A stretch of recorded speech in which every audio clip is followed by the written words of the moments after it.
Boa noite. Abram suas Bíblias para Lucas 15, do versículo 11 até o versículo 24. Continuou. Certo homem tinha 2 filhos. O mais moço deles disse ao pai: Pai, dá-me a parte dos bens que me cabe. E ele lhes repartiu os haveres. Passados não muitos dias, o filho mais moço, ajuntando tudo o que era seu, partiu para uma terra distante e lá dissipou todos os seus bens, vivendo dissolutamente. Depois de ter consumido tudo, sobreveio àquele país uma grande fome, e ele começou a passar necessidade. Então ele foi e se agregou a um dos cidadãos daquela terra, e este o mandou para os seus campos a guardar porcos. E ali ele desejava fartar-se das alfarrobas que os porcos comiam, mas ninguém lhe dava nada. Então, caindo em si, disse: Quantos trabalhadores do meu pai têm pão com fartura, e eu aqui morro de fome? Levantar-me-ei, irei ter com meu pai, e lhe direi: Pai, pequei contra o céu e diante de ti, já não sou digno de ser chamado teu filho.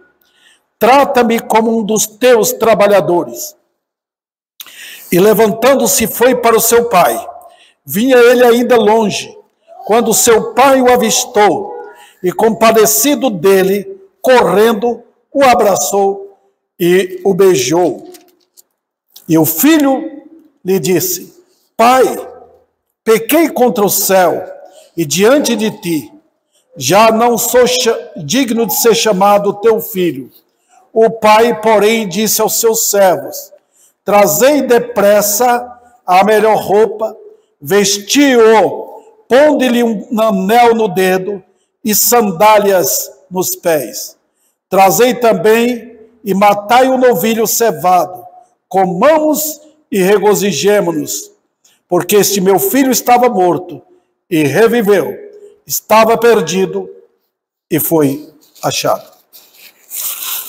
Eu quero pregar sobre eternas bênçãos do arrependimento. Eu tenho pregado aqui, tem sido a principal mensagem dos cultos domingo à noite. O tema sobre o arrependimento. E às vezes o que acontece é que o pessoal não gosta porque acha uma mensagem muito negativa. Mas a Bíblia está cheia desse ensino. E a nós que pregamos, é ordenado por Deus que preguemos o arrependimento. Em nossos dias, com tanto fracasso da igreja, retornemos com arrependimento para os púlpitos. Arrependimento na vida pessoal, arrependimento na pregação, e arrependimento dentro da igreja e fora da igreja. Esse é o tema constante que deve estar nossa pregação, em nossa vida, nossos lábios. Milhares de pessoas estão vivendo no pecado, dizendo que são crentes, muitas, mas nunca conheceram as bênçãos eternas do arrependimento. O arrependimento é maravilhoso. Muitos não querem nem ouvir, nem entender que essa história contada por Cristo, aqui, não é uma parábola não, irmãos. É uma história. Em parábolas, as parábolas não contam-se dessa forma.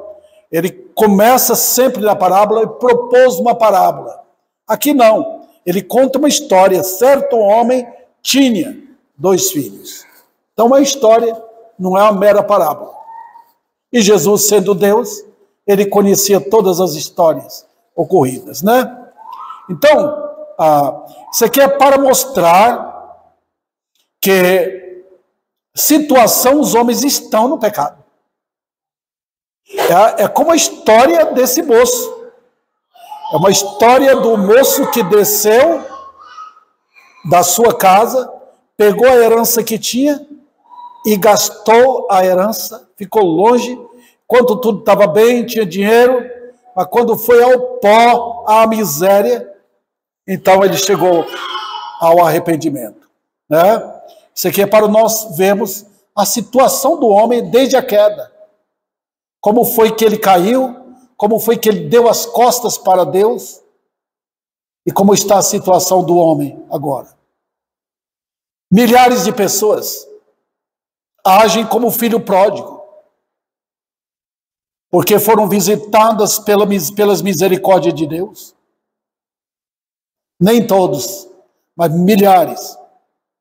E elas foram acordadas para ver que situação estão, por culpa própria. O homem no mundo é um filho pródigo.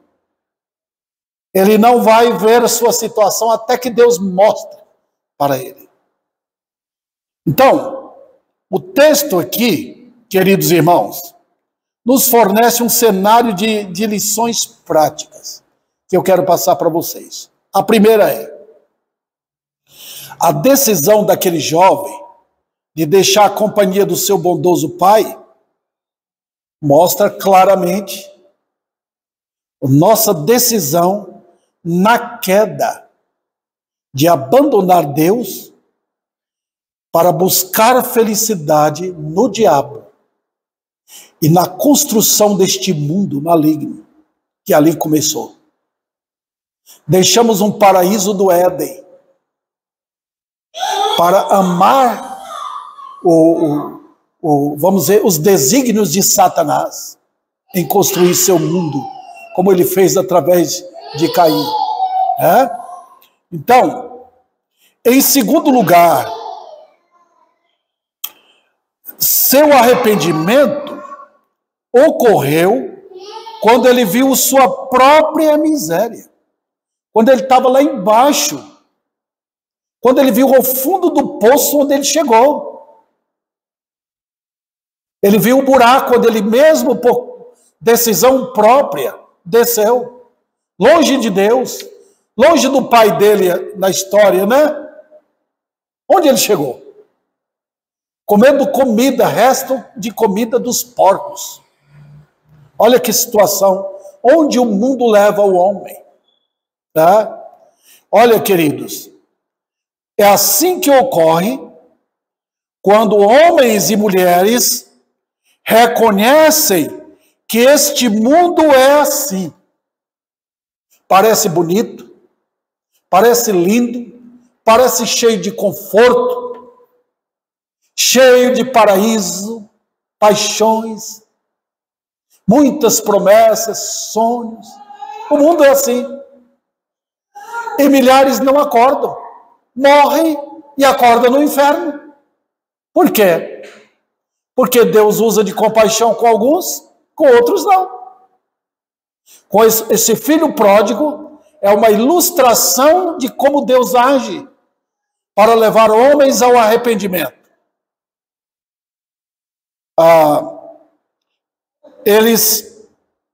Quando Deus abre os olhos, eles percebem que este mundo é cheio de farrapos e miséria, que as promessas do diabo eram apenas sonho.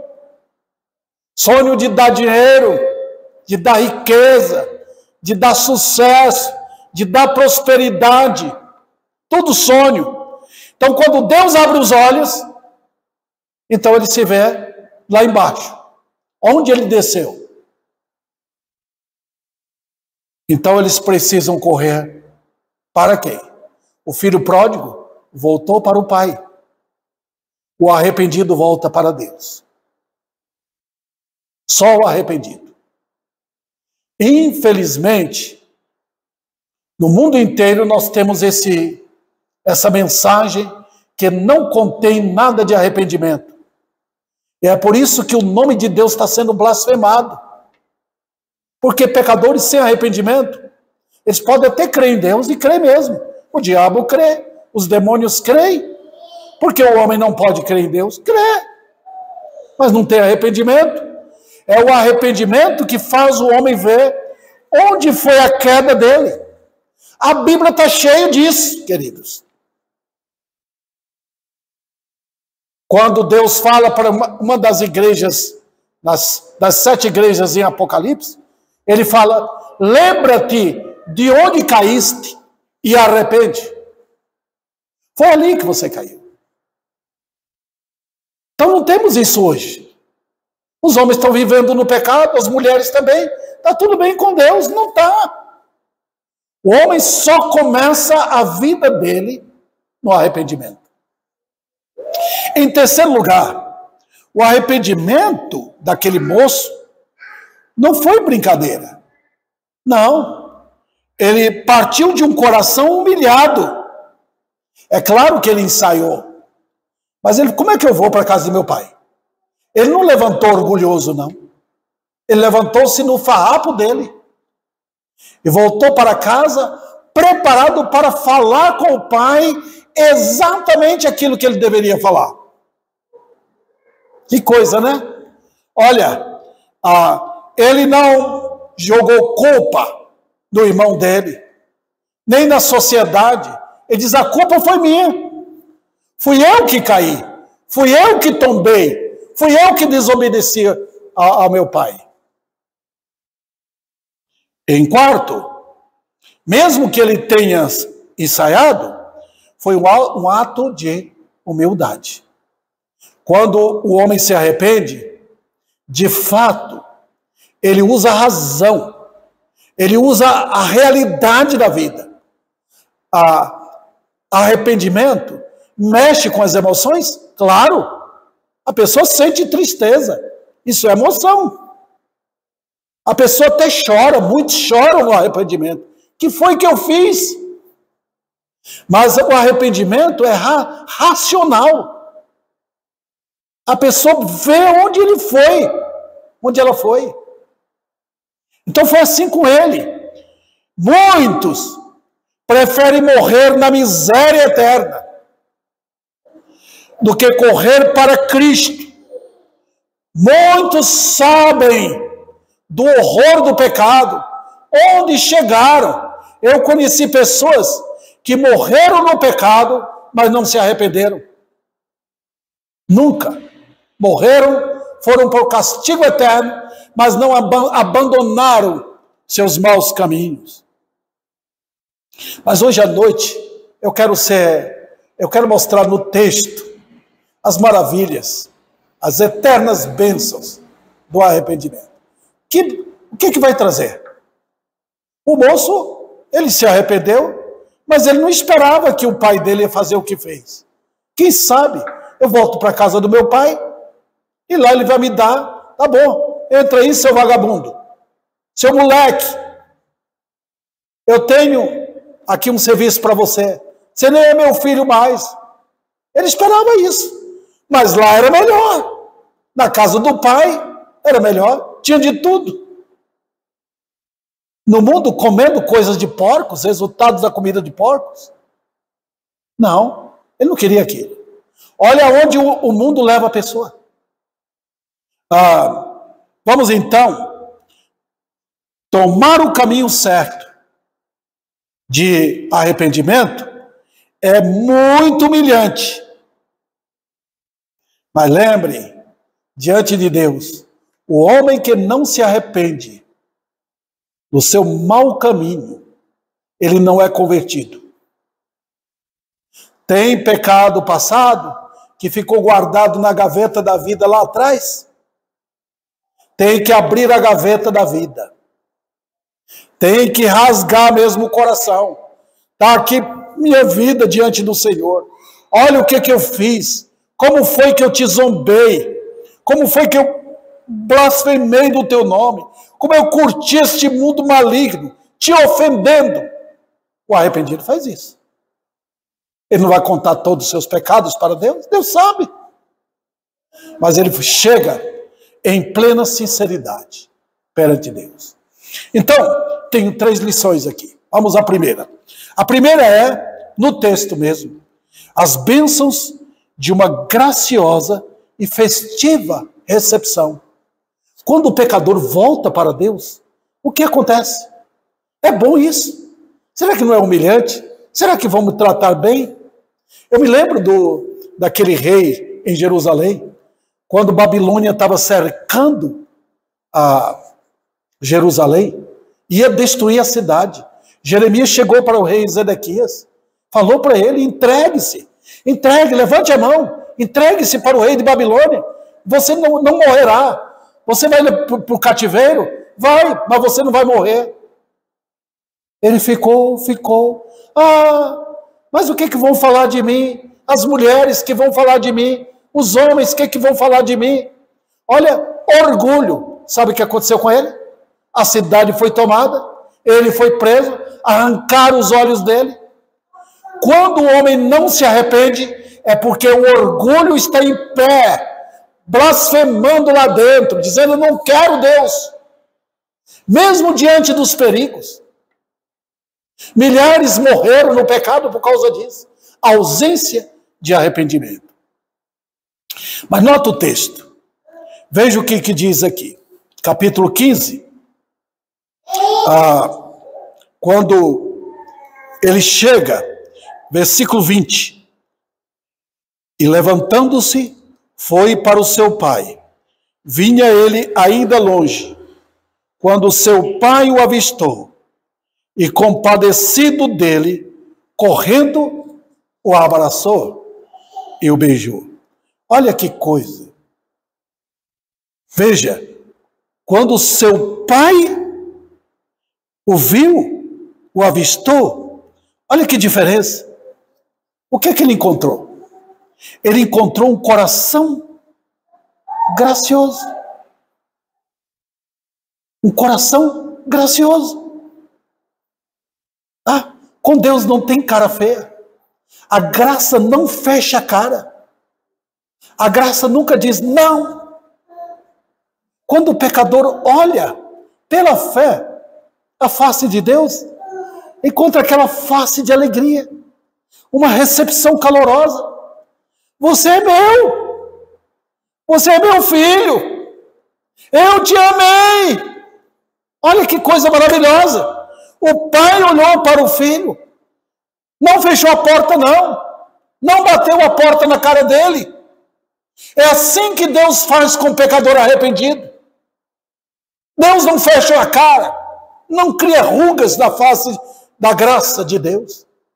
Ele vai fazer isso quando ele se tornar juiz.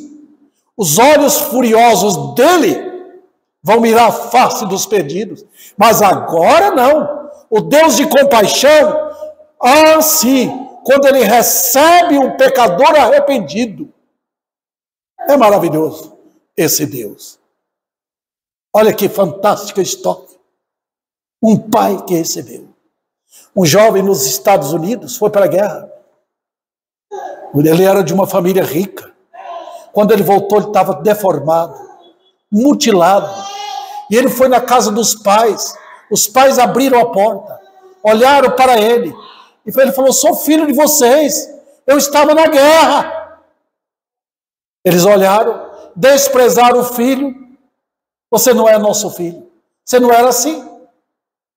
O rapaz saiu dali, deprimido, e chegou a morrer. Deus nunca fará isso com uma alma arrependida, com um pecador quebrantado. Ele nunca vai dizer, não quero você aqui. Você me ofendeu. Meus queridos, a graça chega com glorioso perdão. Tem de tudo. Nunca vai rejeitar o perdido.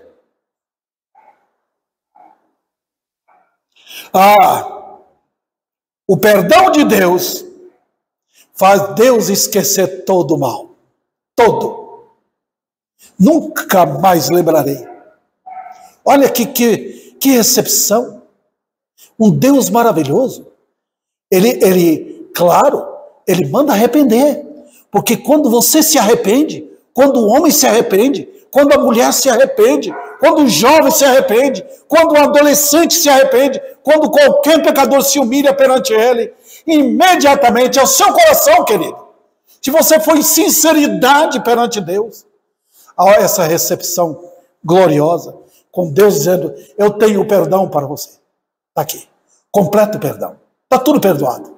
Pode chegar, pode. Ele vai abraçar. No caso do perdido pecador, aquele moço da história era filho. No caso do pecador perdido, nem filho é. Mas quando Deus usa de compaixão, ele recebe agora você e diz, você é meu filho. Você tem vindo para mim porque você foi chamado por mim. Pode ver. Vem, pecador. Chegar perante Deus, chegar perante um coração de um Deus maravilhoso, chegar perante a face de um Deus que perdoa o ímpio, o perdido pecador, isso é maravilhoso. Pode chegar, tem perdão. Mas quantos pecados eu cometi, Deus? Milhares, mas eu perdoo todos, porque o sangue do meu filho é suficiente para apagar seus pecados.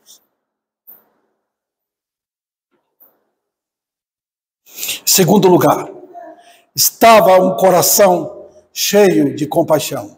Olha o que diz o texto. Versículo 20. Quando seu pai o avistou, agora veja o que vem em seguida. Compadecido dele. Olha que linguagem, irmãos. Reflete o coração de Deus. Um coração compassivo.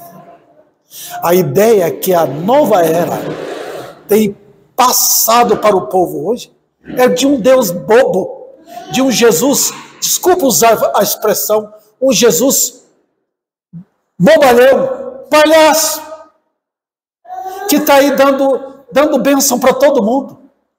Um Jesus que está pondo a mão na cabeça de qualquer um que está vivendo no pecado, dizendo, está tudo bem, não tem nada de errado. Deus não, o Deus da Bíblia não é esse Deus da nova era.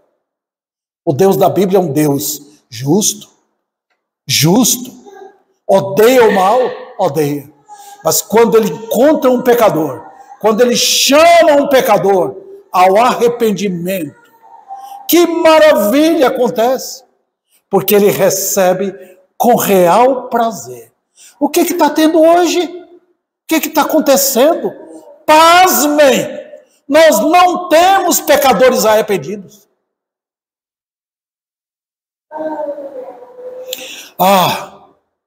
Quando a Bíblia usa o termo compaixão, terei misericórdia de quem eu quiser ter misericórdia. É porque o pecador nada merece, a não ser o inferno, a não ser o castigo. Então, queridos, o Deus da Bíblia, ele é de infinita compaixão. E quando eu falo isso, eu estou dizendo que o coração de Deus incendeia de tanta compaixão que ele tem. O amor de Deus é como um fogo.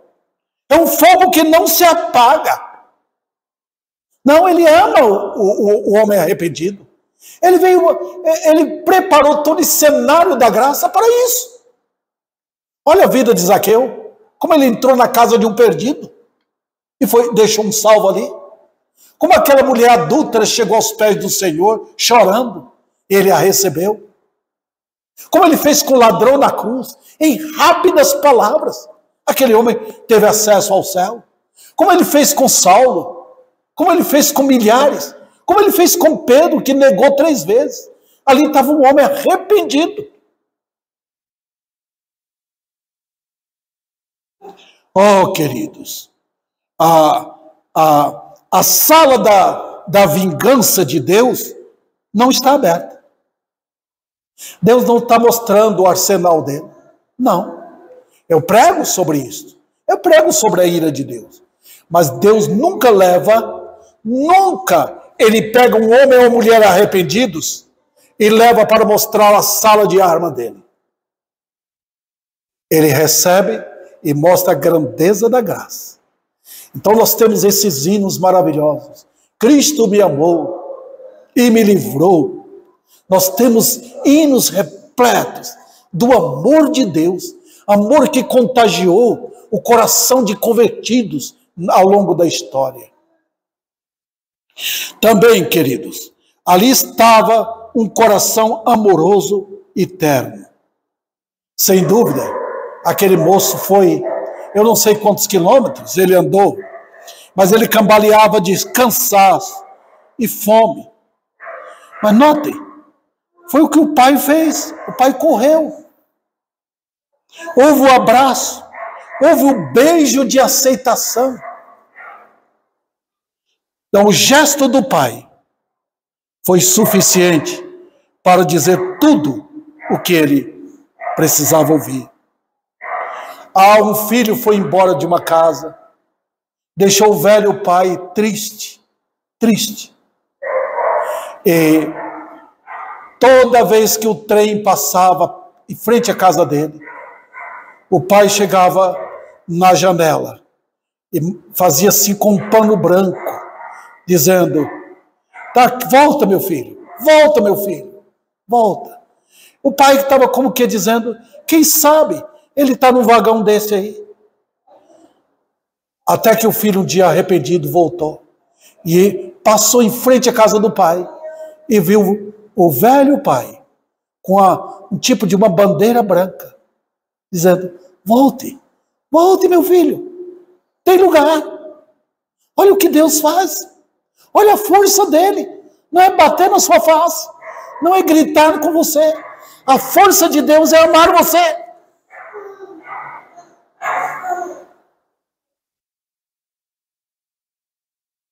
Vamos para o segundo ponto aqui. As bênçãos de uma perfeita provisão e aceitação. Olha o que diz. Capítulo 15. E o versículo 22. O pai, porém, disse aos seus servos: trazei depressa a melhor roupa, vestiu-o, ponde-lhe um anel no dedo, sandália nos pés. Trazei também, matai o novilho cevado, comamos e regozijemo-nos. Vamos lá. O que o pai fez? Olha a alegria para um pecador. É festa. É festa. A Bíblia diz que há alegria no céu quando um pecador se arrepende. Não está dizendo basta crer. Não, arrependa. Porque quando você arrepende, é a fé em ação. É o homem pronto para agir. É o poder da graça na vida de alguém. Então, quando o pecador chega, olha que maravilha. Um pecador, o que eu posso fazer para ser salvo? Olha que alegria no coração daquele eunuco, quando Filipe falou para ele do Evangelho. A Bíblia diz que ele foi para a terra dele com o coração jubilando de alegria. Ele conheceu Jesus Cristo. Veja, irmãos, o que o pai mandou fazer? Traga roupa, põe o anel no dedo dele, mata o bezerro cevado. Não era para ele comer sozinho. Ele queria juntar todo mundo, era uma festa. Mata o bezerro cevado. Vamos comer e vamos nos alegrar. O que quer dizer com isso? A primeira coisa que o pai providenciou foi uma aparência melhor. Traga uma roupa. Olha o versículo 22. Trazei depressa a melhor roupa. Que lição nos ensina aqui? Justiça. Está vendo quando o pecador arrependido chega? A primeira providência de Deus, uma roupa melhor. Não é uma roupa azul. O traje de mais destaque naquele tempo era vestimenta, tecido de linho puro. Era assim que vestiam os filhos do rei, de um rei. Vestidos de linho puro. O pai chega. Traga a melhor roupa. Não era para pegar qualquer um. Não era para ir pegar a roupa que ele havia deixado, não. Ele deixou trapo. Era para pegar a melhor roupa. Era o filho dele.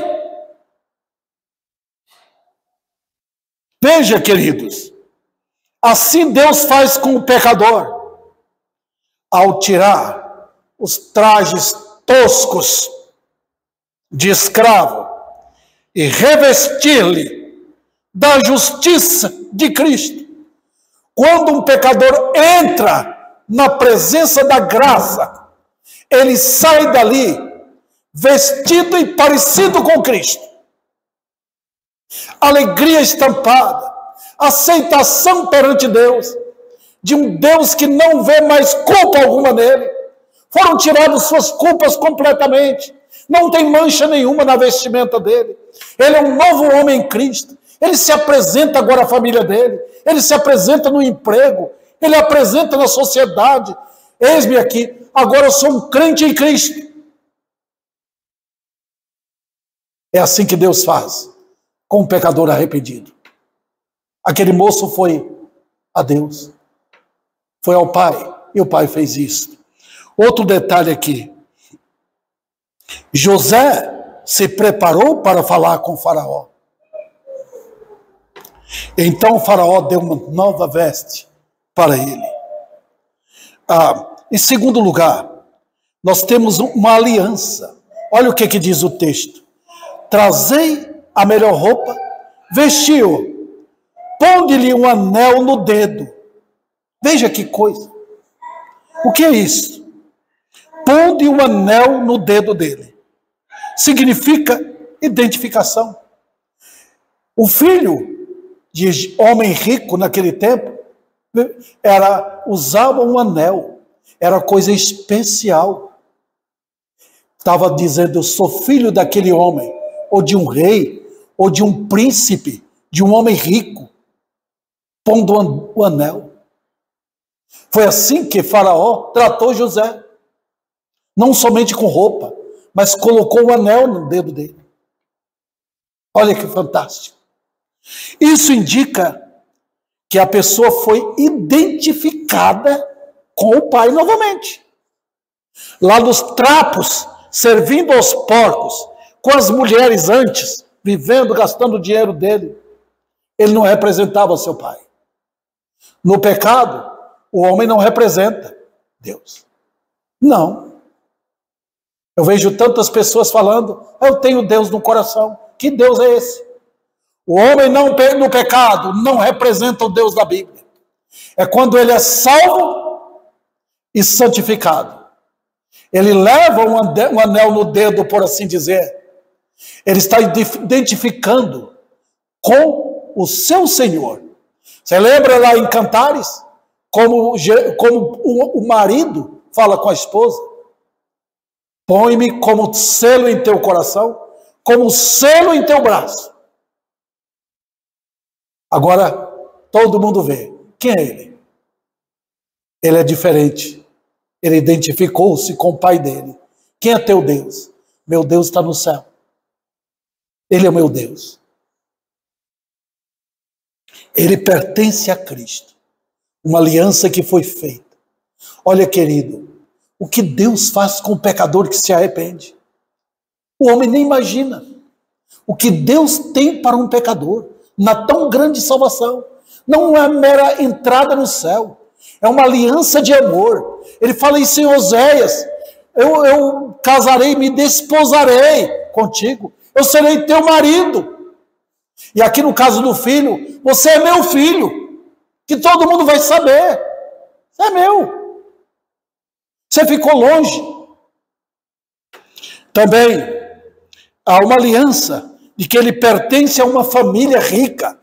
O crente pertence à família de Deus. Assim que ele é salvo, ele entra na família de Deus para pertencer a Deus para sempre. E todos devem saber disto. Outro detalhe, uma posição triunfante para seguir. Olha o versículo 22. Ponde-lhe um anel no dedo. E o quê? Sandália nos pés. Maravilhoso isso. Primeiro começou com o traje, a roupa. Depois foi para o dedo, com o anel. E agora olhou para aquele andarilho, sem calçado nenhum. Sinal de escravidão. Era assim que o escravo era, andando descalço, pobreza, miséria. Mas notem, uma sandália nos pés indica que a coisa mudou. Olha aquele moço, não era aquele barbudo mais, não era aquele cabeludo jogado no pecado, na miséria. Não, agora, não era aquele homem com roupa terrível, suja, imunda. Não, a roupa branca e sandália nos pés. Que identificação. Olha o que a salvação faz. Muda, colocando o homem aceitável perante Deus. O mundo agora não quer. Hoje eu preguei pela manhã que o mundo gosta dos homens do jeito que estão. Ele é beberrão, deixa ele na pinga. Ele é um pedinte, deixa ele pedindo. Vamos ajudá-lo. Mas quando Deus transforma o pecador, recebe o pecador na graça, ele é aceito perante Deus como se nunca tivesse culpa. Torna-se um milionário em Cristo. O anel no dedo simboliza que ele agora é um filho de Deus, um príncipe na família de Deus.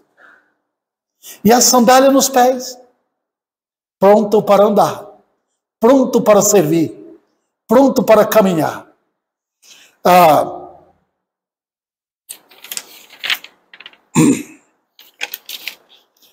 Também o calçado é uma figura de segurança que o crente tem, de que pelo Evangelho ele está livre da vergonha e que seguirá firme até o fim. Vamos então para o terceiro e último ponto aqui. As bênçãos de um firme e inabalável fundamento. Veja, Pai, porém, disse aos seus servos: trazei depressa a melhor roupa, vestiu, ponde-lhe um anel no dedo e sandália nos pés.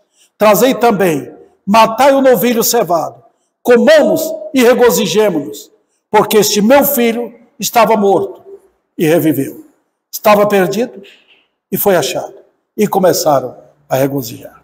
A primeira lição que temos aqui. Primeiro fundamento que mobiliza tudo e todos para esse grande feito. Qual é o fundamento? Olha, o fundamento foi a recepção, a maravilha de um arrependimento. Não tem coisa mais linda do que acontece na terra. Quando o homem se arrepende. Quando uma mulher se arrepende. A coisa trágica que eu posso falar para vocês, que está acontecendo aqui no Brasil, é que não há arrependimento. Milhares continuam nos seus pecados. Muitos querem entrar numa igreja sem nunca ter arrependido. Vão viver no pecado. Veja, o fundamento que mobiliza tudo e todos para esse grande evento é que Deus tem maravilhas. Deus tem festa no céu. O mundo vai ser paralisado. O mundo vai aterrorizar quando homens e mulheres se arrependerem. Motiva todos a uma verdadeira festa. Quem vai fazer essa festa? Nós vemos festa de aniversário. Nós vemos festa de 15 anos. Nós vemos festa de Natal, ceia, faz a família. Festa no casamento. Mas a festa num pecador que se arrepende? Não. O mundo fica pasmado, parado. O mundo gosta de todos aceitos. Vem para cá, vamos todo mundo. Vamos pular e dançar. Vamos viver. Mas quando um homem se humilha, o mundo enxerga que é aquele que vai ali. Que é aquele que antes vivia no pecado e agora está caminhando para aquela igreja com a Bíblia na mão, querendo ouvir a verdade? Como pode? Olha, motiva a todos uma verdadeira festa. Quem faz essa festa? A igreja aqui. É a primeira coisa. Na terra, a igreja. No céu, os anjos. Já viu como a igreja se alegra? Quando os gentios começaram a se converter em Atos, os irmãos da igreja em Jerusalém começaram a se regozijar. Quando Pedro contou o que aconteceu, Deus abriu a porta aos gentios. A igreja em Jerusalém, os verdadeiros crentes, pulavam de alegria. Deus está dando arrependimento. Deus está derramando arrependimento. Os gentios também estão se convertendo. Olha que alegria. Espanta, o mundo espanta. Satanás começa a ficar irado, começa a atacar, começa a perseguir. Mas é isso que nós estamos buscando. Quando Deus entra em glória, pecadores se arrependem. E os anjos do céu, eles sempre fizeram festa. Eles fizeram festa na primeira criação, batiam palma, quando Deus estava criando tudo. Os anjos nos céus. E agora, eles fazem festa. Quando um homem, um jovem, uma mulher se arrepende. É coisa que encanta eles. Eles não sabem disso. Eles não entendem o que Deus está fazendo. Mas o mundo emudece. Perdeu os céus. Aquele bar não tem mais um cliente. O carnaval não tem mais um cliente. A cervejaria não tem mais cliente. Já imaginou o mundo perdendo todo mundo? O mundo para. A segunda lição aqui.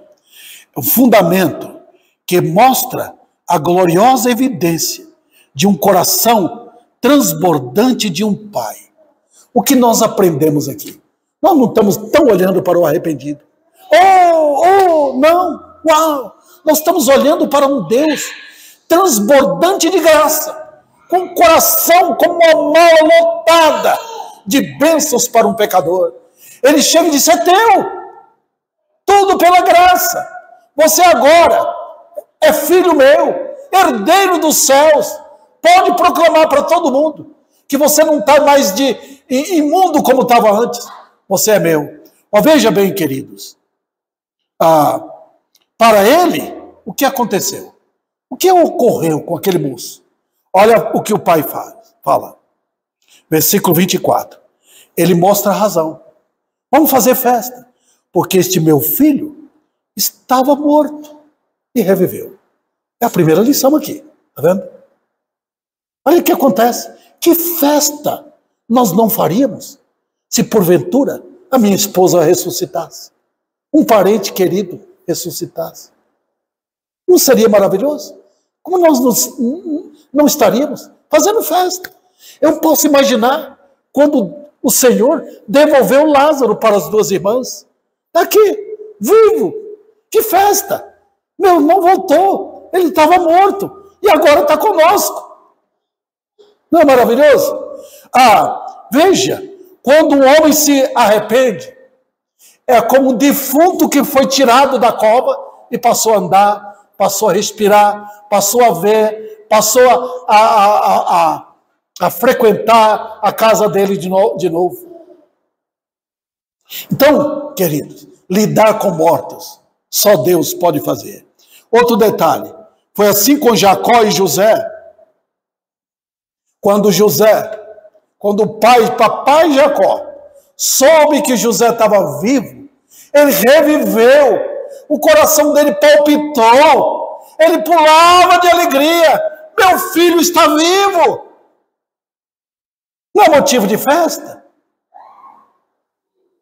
Para aquele pai, o filho estava perdido. Então ele diz o quê? Meu filho estava morto, reviveu. Meu filho estava perdido e foi achado. O que é que eles começaram a fazer? Vamos regozijar. Isso é motivo de festa. Olha, queridos, aqui está o livre exercício da graça. para pecadores arrependidos. O motivo desta pregação foi qual? Foi eternas bênçãos do arrependimento. Ó, se os pecadores soubessem disso, se os pecadores soubessem quem é o Deus da Bíblia. Satanás está fazendo festa agora, porque ele militou na mente do povo, nas emoções do povo, dizendo que o Jesus, ele ama todo mundo no pecado. Aquele pai deixou o filho, deixou ele descer, deixou ir ao buraco, deixou ir às últimas. Ele não tinha mais força, estava passando fome. É assim o pecador do pecado. Ele está na miséria. Quando ele vê só o horror da miséria, para onde ele vai?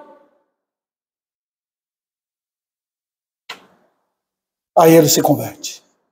Olha o que Deus faz.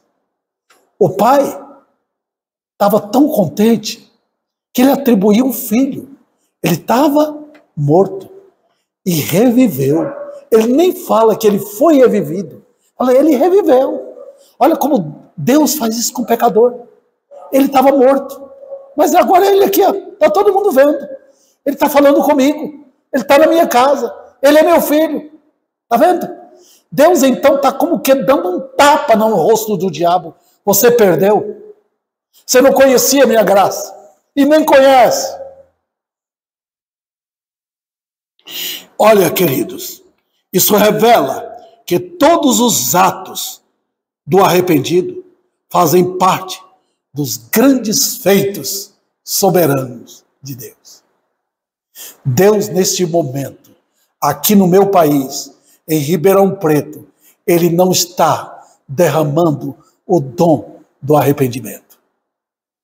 Não temos pecadores à busca da tão grande salvação. Eles querem novidades, eles querem sensações, eles querem experiências místicas, mas eles desconhecem onde foi que o pecado levou o homem.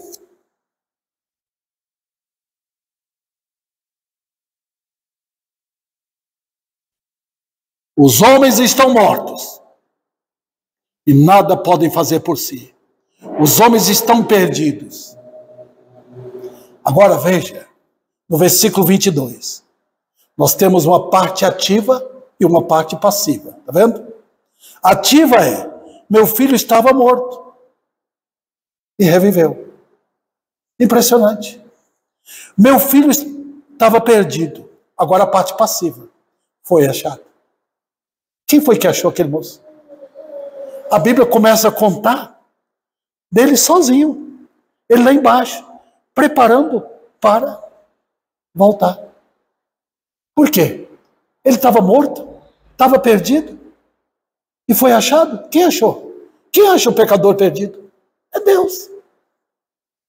É Ele que faz essa obra. É a soberana vocação de Deus. Eu concluo aqui. Não é uma história, você que pode me ouvir, uma história preciosa para a sua vida? Não é? Olha como a mão de Deus vai longe. A mão de Deus torna-se comprida para ir puxar um pecador, tirando da sepultura, tirando do lugar de perdição e puxando para ele. Quando acontece arrependimento, quando Deus derrama o arrependimento, pecadores, muda tudo. Olha o que aconteceu com Nínive. Quando Deus usou de compaixão, a cidade inteira vai ser destruída. Ele não fez isso com Sodoma e Gomorra, porque Deus avisou. Mas o povo brincava, zombava com Nínive. O povo acordou. Vai ser mesmo? Vai destruir? Vai. E o povo começou a arrepender. Olha o que acontece. Nós estamos vivendo uma sociedade onde homens e mulheres estão usando o nome de Deus como brincadeira. Os púlpitos hoje não é para falar disso. O povo não sabe o que é inferno. Eles estão pensando que vão morrer e vão para o céu. Acordem, pecadores! Venha Cristo! O arrependimento É humilhante? É. Mas é importante o pecador cair prostrado perante o Deus da Bíblia. E é assim que ele vai. Quando aquele moço viu sua situação, aí a graça entrou e atraiu para a face do seu velho pai. É assim que acontece. Homem, mulher, jovem, arrependa dos seus pecados. Deus não está brincando, não. Arrependa e corra para Cristo para ser perdoado, aceito por Ele e lá no céu um dia. Que o Senhor aplique a sua palavra em nossos corações.